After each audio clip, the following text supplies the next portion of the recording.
Now, on the 20th of February 2020, இந்த 2020ஆம் ஆண்டு பிப்ரவரி மாதம் 20ஆம் தேதி அன்று I was called to come and wait at the presence of the Lord at 10 in the morning.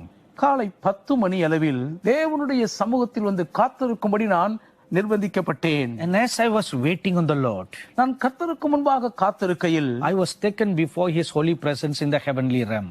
பரலோக மண்டலங்களுக்குள்ளாக தேவனுடைய பரிசுத்த சந்நிதிக்கு முன்பாக கொண்டு போகப்பட்டேன். So when the form of the Father God came and stood before me, எனக்கு முன்பாக பிதாவாகி தேவனுடைய திருவுருவம் வந்து நின்றபோது, and these are the things that He spoke.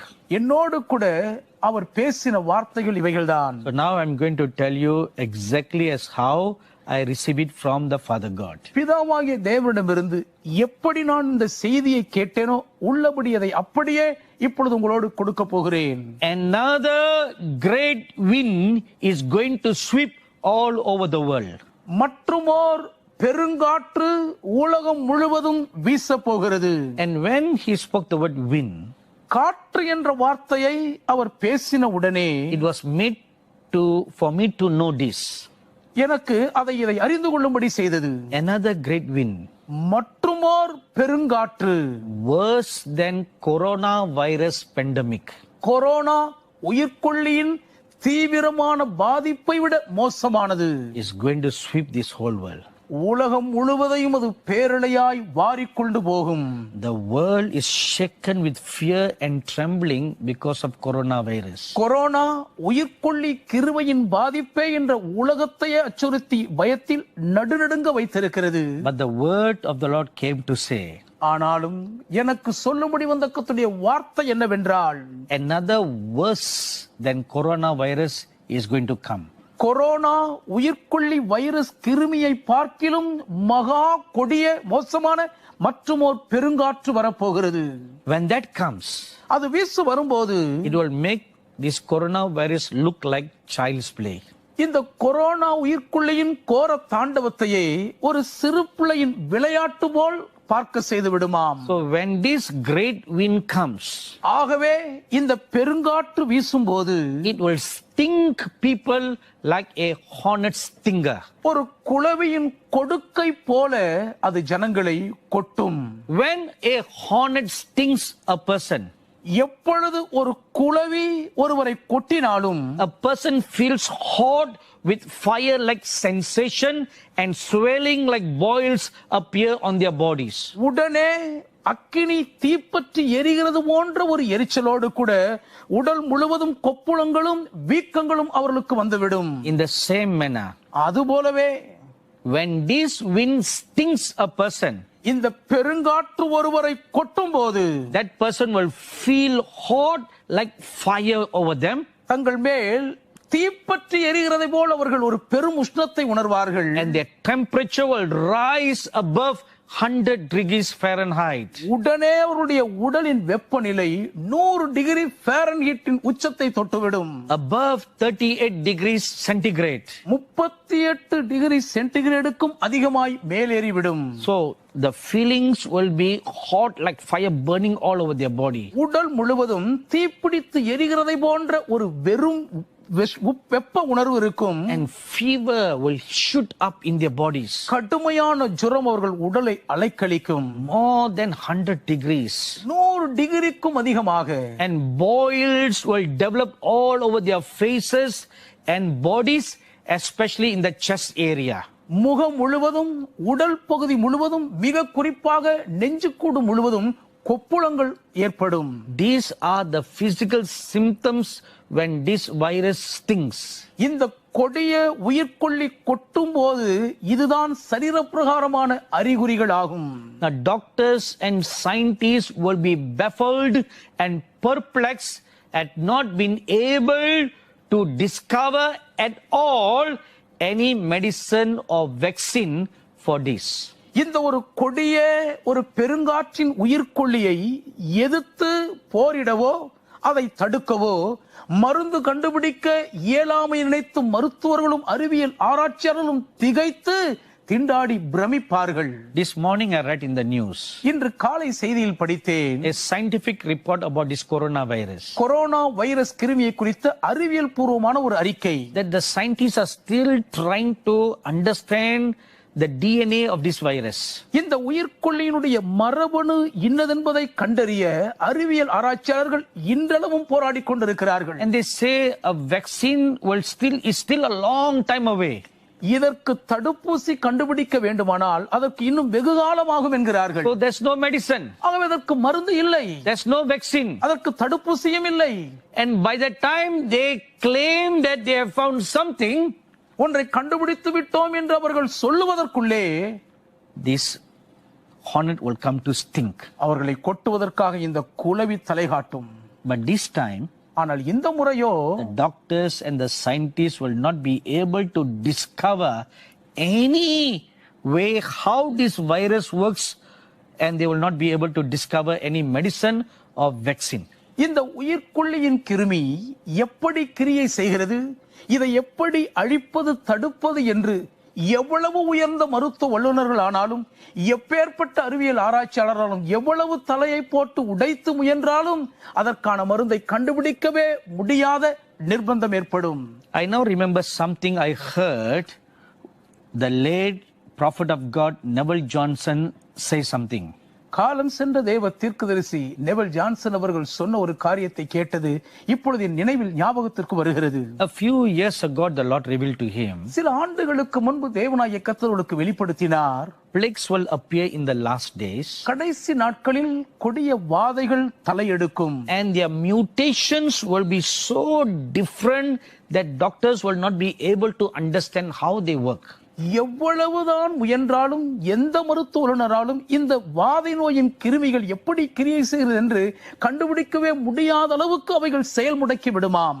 The DNA structure in the virus will mutate itself. அந்த வைரஸ் கிருமிக்குள் இருக்கும் மரபணு தன்னையே பல பரிமாணங்களுக்குள் மாற்றிக்கொள்ளும். And the latest medical scientific report says similar thing about the coronavirus. சமீபத்திய மருத்துவ அறிவியல் ஆராய்ச்சி அறிக்கை கொரோனா வைரஸ் கிருமியை குறித்து இப்படிப்பட்ட ஒரு காரியம் உண்மை என்பது போல் சொல்லுகிறது. And a worse thing will come next. அடுத்தது இதை காட்டிலும் மகா கொடிய மோசமான ஒன்று வரப்போகிறது. The worst, the plague that is going to come, வரப்போகிற அந்த கொடிய வாதையினுடைய கொடுமை என்னவென்றால், its strain will be similar to the present COVID-19 coronavirus. இன்றைக்கு தலைவிரித்தாடிக் கொண்டிருக்கும் கொரோனா COVID-19 கிருமியினுடைய வீரியத்தை போல் இது இருக்கும். Perhaps you may have seen pictures of how the virus looks like. இந்த உயிர்கொல்லி கிருமி எப்படி இருக்கிறது என்று நீங்கள் நிச்சயம் பார்த்திருப்பீர்கள். The virus that's going to come, வரப்போகிற அந்த உயிர்கொல்லி கிருமியானது its strain will look a little similar to that, அதனுடைய தோற்றம் பார்ப்பதற்கு கொஞ்சம் அதற்கு இணையாக இருக்கும். but there will be something different. ஆனால் அதில் கொஞ்சம் வித்தியாசமும் இருக்கும். There will be lot of stinges all around that virus strain. வரப்போகிற இந்த கொடிய நச்சு கிருமி முழுவதுமாக கொடுக்குகள் இருக்கும். Maybe you have played throwing darts. ஒருவேளை ஒரு சிறிய அம்பை எய்து நீங்கள் விளையாடி இருக்கிற அனுபவம் உங்களுக்கு இருக்கலாம். When people go for some clubs, சில மணமகிழ் மன்றங்களுக்கு போகும்போது, while the drinks are being made, அவர்களுக்கான பானங்கள் ஆயத்தமாகையில் they'll take a dart and throw. ஒரு கையில் இருக்கும் சிறு அம்பை எடுத்து குறிபார்த்து எய்வார்கள். But if it accidentally falls on your body, தற்செயலாய் உங்கள் உடல் மீது அது விழுந்து விடுமானால், that sharp needle will prick you, அந்த கூர்முனையின் ஊசி உங்களை குத்தும். and it will be very painful. அது ரொம்ப வலிக்கும். This new virus is like that. வரப்போகிற புதிய உயிர்கொல்லி கிருமி அதை போன்றது. It's not just a virus that will stick on into your skin. உங்களுடைய தோலுக்குள்ளே ஒட்டிக்கொள்ள போகிற ஒரு உயிர்கொல்லி கிருமியாய் மாத்திரம் அது இருக்காது. Like a hornet stinger, it will begin to stinch all over the body. ஒரு குளவியின் கொடுக்கை போல உடல் முழுவதும் அது கொட்டிக்கொண்டே இருக்கும். I will now describe to you what the Holy Spirit is showing me in a vision now. பரிசுத்த ஆவியானவர் எனக்கு ஒரு தரிசனத்தில் இப்பொழுது காண்பிக்கிறது உங்களுக்கு நான் விளக்குகிறேன். You know, when a hornet stings you, ஒரு குளவி உங்களை கொட்டும் போது கவனியுங்கள், its stinger is plucked into or stick into the skin. அதனுடைய கொடுக்கு கொட்டியவுடன் உங்கள் தோலுக்குள்ளே ஒட்டி கொள்ளும். That releases the poison. அதற்குள்ளிருந்துதான் விஷம் வெளிப்படும். In the same manner, அதுபோலவேதான் when this virus enters into a person's body, இந்த உயிர்கொல்லி கிருமி ஒருவருடைய உடலுக்குள்ளே உள்ளே வருமானால், especially flowing in their bloodstream, அதிலும் குறிப்பாக அந்த இரத்த ஓட்டத்துக்குள்ளே அது கொட்டுமானால், the stingers that are all over the virus strain, அந்த வைரஸ் கிருமியின் முழுவதும் இருக்கக்கூடிய கொடுக்குகள் it will begin to stink on the blood vessels, அந்த இரத்த நாளங்கள் மேல் அது கொட்ட ஆரம்பிக்கும். and the poison is released into the bloodstream. இரத்த நாளங்களுக்குள்ளே அதனுடைய விஷம் உள்ளே நுழையும். That will cause great amount of fatalities. அது அளவுக்கு அதிகமான மரணங்களை ஏற்படுத்தும். My dearly beloved sons and daughters, எனக்கு மிகவும் பிரியமான மகன்மார்களே, மகள்மார்களே, I hope this is not too much of a scare to you. இது உங்களை அளவுக்கு அதிகமாக பயமுடுத்தவில்லை என்று நம்புகிறேன். Or perhaps you may be shaken. ஒருவேளை நீங்கள் கொஞ்சம் ஆட்டம் கண்டு உதறல் எடுத்துக்கொண்டு இருக்கலாம். But here's the good news. ஆனால் இங்கேதான் நற்செய்தி வருகிறது, கேளுங்கள். At the time of this plague that will spread all over the world, உலகம் முழுவதும் கடும் வீரியத்தோடு இந்த ஒரு பயங்கரமான வாதை பரவிக் கொண்டிருக்கும் நேரத்தில், world leaders and scientists will be at their wits' end how to deal with the situation. உலக தலைவர்கள், உலகம் முழுவதற்கும் இருக்கிற தலை சிறந்த விஞ்ஞானிகள் கூட இதற்கு எப்படி ஒரு முடிவு கட்டுவது என்று வழி தெரியாமல் கைவிரித்த நிலையில் திண்டாடுவார்கள். And I tell you a truth now. ஒரு உண்மையின் சத்தியத்தை நான் உங்களுக்கு இப்பொழுது சொல்லுகிறேன். Many governments of this world have done a very good thing today by shutting down their nations. தங்கள் தேசம் முழுவதையும் செயல் முடக்குவதன் மூலமாக உலகத்தின் இன்றைய அரசாங்கங்கள் மக்களுக்கு மிக சிறந்த நல்ல காரியம் செய்திருக்கிறார்கள். In fact, I read in the papers this morning about a statement that the Honorable Prime Minister of India, Mr. Narendra Modi, said like this. கணத்திற்குரிய இந்திய தேசத்தின் பிரதம மந்திரி இப்படி ஒரு அறிக்கை கொடுத்ததாக இன்றைய நாளிதழிலே நான் படித்தேன். He appeared on a radio broadcast. ஒரு வானொலி செய்தியிலே தோன்றி, and he very humbly apologized to the nation. தேச மக்களிடம் மிகவும் பணிவாக வருந்தி மன்னிப்பு கோரி இருக்கிறார்கள். I was very surprised to hear such words coming from the prime minister of a country. ஒரு தேசத்தின் பிரதம மந்திரியின் வாயிலிருந்து இப்படிப்பட்ட வார்த்தைகள் வருவது என்னை உண்மையில் ஆச்சரியப்படுத்தின. It takes great humility on the part of the Honorable Prime Minister of India. கணத்திற்குரிய இந்திய பிரதம மந்திரர் இப்படி செய்ய வேண்டுமானால் அதற்கு மிகுந்த தாழ்மை தேவை. He said, people of India, please forgive me. இந்திய வாழ் குடிமக்களே, தயவாய் என்னை மன்னித்துக் கொள்ளுங்கள் என்றார். How many prime ministers will speak like that? எத்தனை பிரதம மந்திரிகள் இப்படி He பேசுவார்கள்? said, please forgive me. தயவாக என்னை மன்னித்துக் கொள்ளுங்கள் என்று வருந்தி இருக்கிறார். You may be suffering a lot of hardship and difficulties by the sudden announcement of lockdown.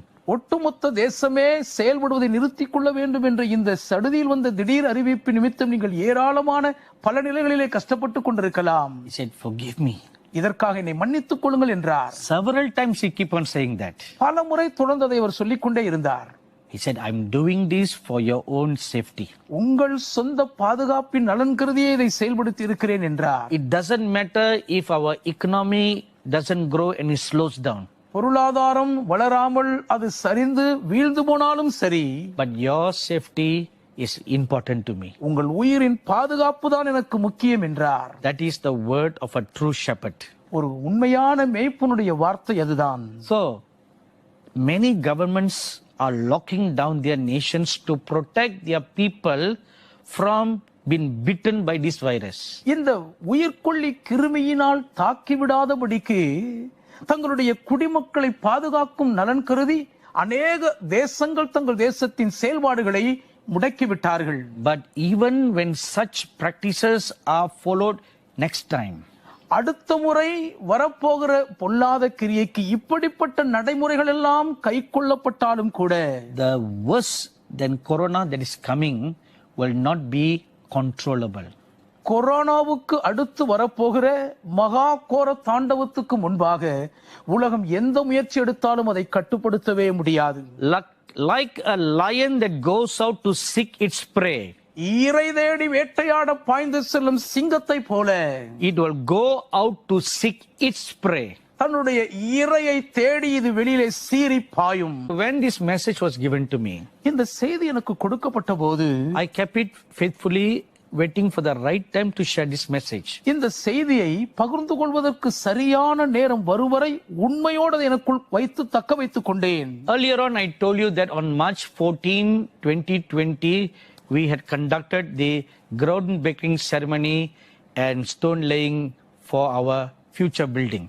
எதிர்காலத்தில் எழும்பப் போகிற ஊழியத்தின் கட்டடத்துக்காக வாங்கப்பட்டிருக்கும் நிலத்தின் பிரதிஷ்டையும் அடிக்கல் நாட்டு விழாவும் மார்ச் 14ஆம் தேதி நடந்தேறியது என்பதை குறித்து ஆரம்பத்தில் உங்களுக்கு அறிவித்திருந்தேன். And after this service, we will show you some clips about that.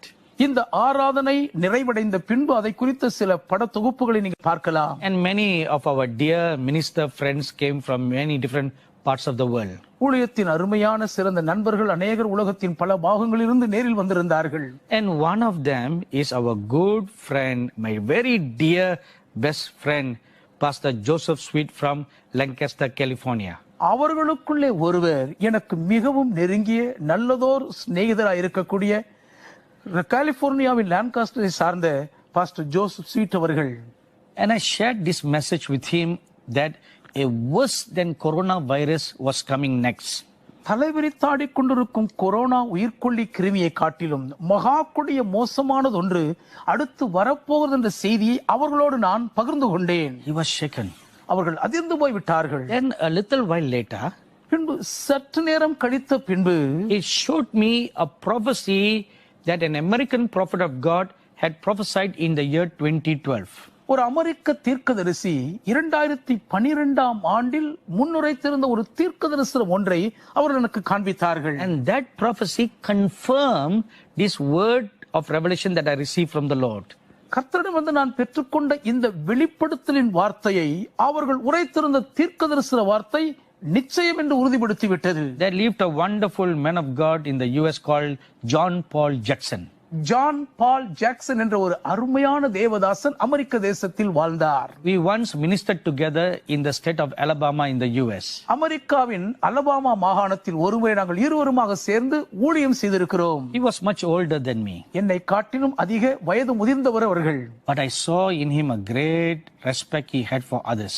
ஆனால் மற்றவர்கள் மீது இருந்த அளவு கடந்த ஒரு மதிப்பின் மரியாதையை அவர்களுக்குள் நான் கண்டேன். That is the true sign of sainthood and maturity in the things of God. தேவனுக்கடுத்த காரியங்களிலே ஒருவர்கள் கற்று தேர்ந்து முதிர்ந்திருக்கிறார்கள், பரிசுத்தத்தை அடைந்திருக்க என்பதற்கான உண்மையான அடையாளம் அதுதான். They walk in love. அவர்கள் அன்பில் நடக்கிறவர்கள். They don't gossip, backbite or murmur or criticize others. மற்றவர்களை குறித்து குறை சொல்லி குற்றம் சொல்லி முறுமுறுத்து அவர்கள் புறம் கூற மாட்டார்கள். And in honor, they prefer one another better than themselves. தங்களை காட்டிலும் கனம் பண்ணுவதில் முந்திக் கொண்டு மற்றவர்களுக்கு முதலிடம் கொடுப்பார்கள். These are the fruit of sainthood. பரிசுத்தமாகுதலுக்குரிய அந்த தன்மை அடைவதற்கான கனி இவைகளே. Not just the external display of the gifts of the Spirit. ஆவியின் வரங்களை வெளிப்படையாக பிரத்யட்சமாக விளங்க பண்ணுவதில் பரிசுத்தத்தின் துல்லியம் இருப்பதில்லை. So in 2012, he received this prophecy from God. 2012ஆம் ஆண்டிலேயே இந்த தேவ மனிதர் தேவனிடமிருந்து இந்த தீர்க்க தரிசனத்தை பெற்றிருந்தார். This is what he says. அவர் சொல்லுகிற வார்த்தையை கவனியுங்கள். The Lord told me there would be a pandemic that came. வந்த ஒரு கொள்ளை நோயின் தீவிரமான பரவுதலை குறித்து கர்த்தர் என்னோடு கூட பேசினார். Now, this is in 2012. 2012ஆம் ஆண்டில் அவர் சொல்லுகிறார், Only now the World Health Organization calls coronavirus a pandemic. இந்த 2020 இப்பொழுதுதான் உலக சுகாதார நிறுவனத்தார் இந்த கொரோனா உயிர்கொல்லி கிருமையை அதிதீவிரமாய் பரவுகிற கொள்ளை நோய் என்றே அறிவித்திருக்கிறது. From 2012 till now, there's been no plagues anywhere in the world. 2012ஆம் ஆண்டிலிருந்து இந்நாள் வரைக்கும் இடையில் உலகத்தில் எந்த ஒரு கொள்ளை நோயும் தலைவரி தாடினதில்லை. You may think now, இப்ப நீங்க உங்க மனசுல இப்படி நினைக்கலாம், that the statement that I made is incorrect. நான் சொன்ன இந்த வாக்கியமானது சரியில்லை என்று எண்ணக்கூடும். Because there were plagues in Africa. ஏன் ஆப்பிரிக்காவிலே கொள்ளை நோய் வந்ததே? You are absolutely right. நீங்க சொல்றது முற்றிலும் சரிதான். And neither am I wrong. நான் சொன்னதும் தவறு இல்லைங்க. Because pandemic is something worldwide. ஏனென்றால் உலகம் முழுவதும் தீவிரமாய் பரவக்கூடிய ஒன்றைதான் கொள்ளை நோயின் வாதை என்பார்கள். A plague is just in one region. ஒரு குறிப்பிட்ட பிராந்தியத்தை உலுக்கி எடுப்பது வெறும் வாதை மட்டும்தான். Why the World Health Organization did not call the coronavirus a pandemic? Because it was first only contained within China. ஆரம்பத்தில் கொரோனா உயிர்கொல்லி கிருமி சீன தேசத்தின் எல்லைக்குள் மட்டுமே வதைத்தெடுத்தபடியினால்தான் அன்றைக்கு உலக சுகாதார நிறுவனம் அதை உலகத்தில் தீவிரமாய் பரவக்கூடிய கொள்ளை நோய் என்று சொல்லவில்லை. Even when it spread in some places in Asia, ஆசியாவின் சில பகுதிகளுக்குள் அது பரவிய போதும் கூட World Health Organization still call it a plague. உலக சுகாதார நிறுவனத்தார் அதை ஒரு வாதை என்றுதான் சொன்னார்கள். But when it spread worldwide, உலகளாவிய நிலையில் அது அதிதீவிரமாய் பரவிய போதுதான் then only they label it a pandemic. அதை உலகத்திலேயே தீவிரமாய் பரவும் கொள்ளை நோய் என்று முத்திரை போட்டார்கள். So the Lord God told the prophet John Paul Jackson in 2012. 2012 ஆண்டே ஜான் பால் ஜாக்சன் தேவ ஊழியருக்கு தேவன் சொன்னார், The Lord told me there would be a pandemic that came. கர்த்தர் வந்த ஒரு கொள்ளை நோயை குறித்து என்னோடு பேசினார். But the first one would prove to be little but fear. முதலாவது வரக்கூடிய வாதை பயத்தை தவிர வேறொன்றும் என்று சொல்லக்கூடிய அளவுக்கு குறைத்து சொல்லப்படும். Isn't that what is happening now? இன்றைக்கு நடந்து கொண்டிருப்பது இதுதானே? Look at everywhere. எவ்விடமும் திரும்பி பாருங்கள். People are more fearful than the very virus itself.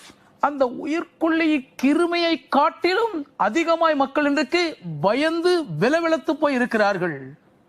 But the second one that comes would be serious. ஆனால் வரப்போகிற இரண்டாவது ஒன்றோ மகா கொடிய ஆபத்தானதா இருக்கும். So here God revealed to him of two pandemic that was coming. வரப்போகிற இரண்டு கொள்ளை நோயின் தீவிர பரவுதலை குறித்து கர்த்தர் இந்த தேவ மனிதரிடம் வெளிப்படுத்தி இருக்கிறார். And the second one will be more serious than the first.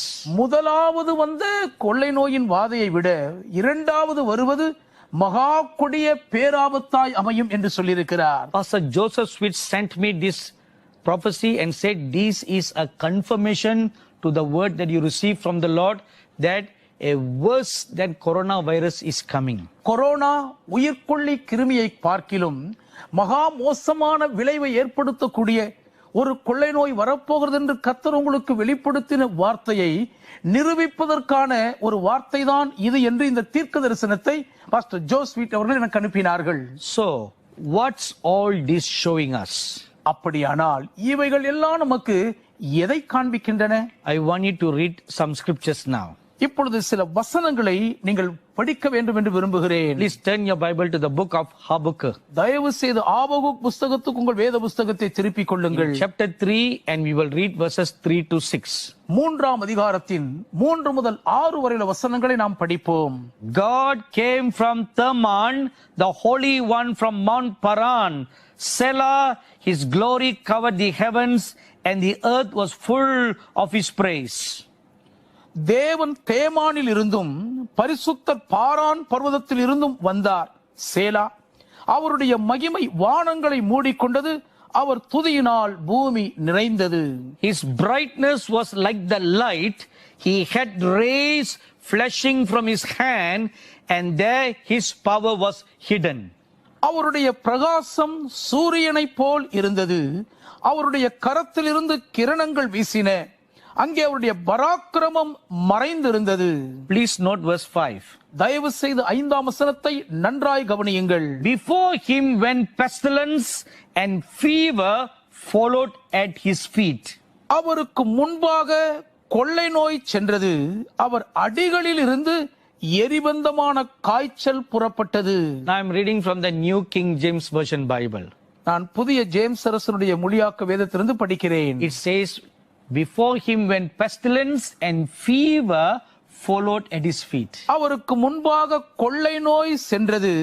அவருடைய காலடி தடங்களை ஜுரம் பின்பற்றி சென்றது. Now, what is the initial sign of this coronavirus? Corona உயிர்க்குள்ளி கிருமியின் ஆரம்ப அறிகுறி என்ன? The symptoms are fever, ஜுரம்தான் அறிகுறி. high fever. உயர்ந்த ஜுரம். And the next worst one that is coming is also high fever. அடுத்து வரப்போகிற உயிர்க்குள்ளி கிருமியும் கடுமையான ஜுரத்தின் தாக்கமே. So what does this show? இது நமக்கு எதை காண்பிக்கிறது? God is walking the land. தேவன் தேசத்தில் நடக்கிறார். He's walking the land. அவர் தேசத்தில் நடக்க ஆரம்பித்து விட்டார். Is because the lion has lifted up and going after its prey. சிங்கம் இப்பொழுது எழுந்து தன் இரையை வேட்டையாட புறப்பட்டு விட்டது. There's a scripture in Psalms that says like this. சங்கீதத்தில் ஒரு வசனம் இப்படி சொல்லுகிறது. Let the Lord arise கர்த்தர் எழுந்தருளுவார். and his enemies be scattered. அவருடைய சத்துருக்கள் சிதறடிக்கப்படுவார்கள். All the enemies of the cross, சிலுவையின் பகைஞர்கள் எல்லாரும், all the enemies against the commandments of God, தேவனுடைய கற்பனைகளுக்கு எதிராக இருக்கிற சத்துருக்கள் யாவரும் they will be scattered. அவர்கள் சிதறடிக்கப்படுவார்கள். And verse 6 says, ஆறாம் வசனம் சொல்லுகிறது. He stood and measured the earth. He looked and startled the nations, and the everlasting mountains were scattered. The perpetual hills bowed. His ways are everlasting. அவர் நின்று பூமியை அளந்தார். அவர் பார்த்து புறஜாதிகளை கரைய பண்ணினார். பூர்வ பர்வதங்கள் சிதறடிக்கப்பட்டது. என்றுமுள்ள மலைகள் தாழ்ந்தது. அவருடைய நடைகள் நித்திய நடைகளாயிருந்தது. So what does this show? இவைகள் எல்லாம் எதை காட்டுகின்றன? The kingdom of God is coming. தேவனுடைய ராஜ்யம் வருகிறது என்பதையே. The kingdom of God is coming. தேவனுடைய ராஜ்யம் வருகிறது. All things will be shaken in the heavens and in the earth. வானத்திலும் பூமியிலும் உள்ளவைகள் யாவும் அசைக்கப்படும். So what must we do? ஆகவே நாம் என்ன செய்ய வேண்டும்? Only one thing. ஒன்றே ஒன்றுதான். Turn your Bible to Revelation chapter 14 உங்கள் வேதத்தை வெளிப்படுத்தல் 14ஆம் அதிகாரத்திற்கு திருப்பிக் கொள்ளுங்கள். and read verse 6 and 7. 6ம் 7மான வசனங்களை படியுங்கள். Then I saw another angel flying in the midst of heaven, having the everlasting gospel to preach to those who dwell on the earth, to every nation, tribe, tongue and people. பின்பு வேறொரு தூதன் வானத்தின் மத்தியிலே பறக்க கண்டேன். அவன் பூமியில் வாசம் பண்ணுகிற சகல ஜாதிகளுக்கும், கோத்திரத்தாருக்கும், பாஷைக்காரருக்கும், ஜனக்கூட்டாத்தாருக்கும் அறிவிக்கத்தக்க நித்திய சுவிசேஷத்தை உடையவனாயிருந்து, saying with a loud voice, Fear God and give glory to him, for the hour of his judgment has come. And worship him who made the heaven and the earth, the sea and the springs of water. மிகுந்த சத்தமிட்டு தேவனுக்கு பயந்து அவரை மகிமைப்படுத்துங்கள். அவர் நியாய தீர்ப்பு கொடுக்கும் வேளை வந்தது. வானத்தையும் பூமியையும் சமுத்திரத்தையும் நீரூற்றுகளையும் உண்டாக்கினவரையே தொழுது கொள்ளுங்கள் என்று கூறினான். Therefore, what should we do? ஆகையால் நாம் என்ன செய்ய வேண்டும்? Fear God. தேவனுக்கு பயப்பட வேண்டும். Fear the true living God. மெய்யான ஜீவனுள்ள தேவனுக்கு பயப்பட வேண்டும். Not the God made with hands, மனுஷ கைகளால் செய்யப்பட்ட தெய்வங்களுக்கு அல்ல, but the true living God. ஆனால் மெய்யான ஜீவனுள்ள தேவனுக்கு பயப்பட வேண்டும். My dearly beloved brothers and sisters, sons and daughters, எனக்கு மிகவும் அன்புக்குரிய சகோதர சகோதரிகளே, மகன்மார்களே, மகள்மார்களே, the time has now come அதற்கான நேரம் இப்பொழுது கனிந்து விட்டது. that all should fear the true living God, ஜீவனுள்ள மெய்யான தேவனுக்குன்பாக யாவரும் பயப்படுவதற்கான நேரம் இதுவே. the true creator, மெய்யான சிருஷ்டிகர்த்தா.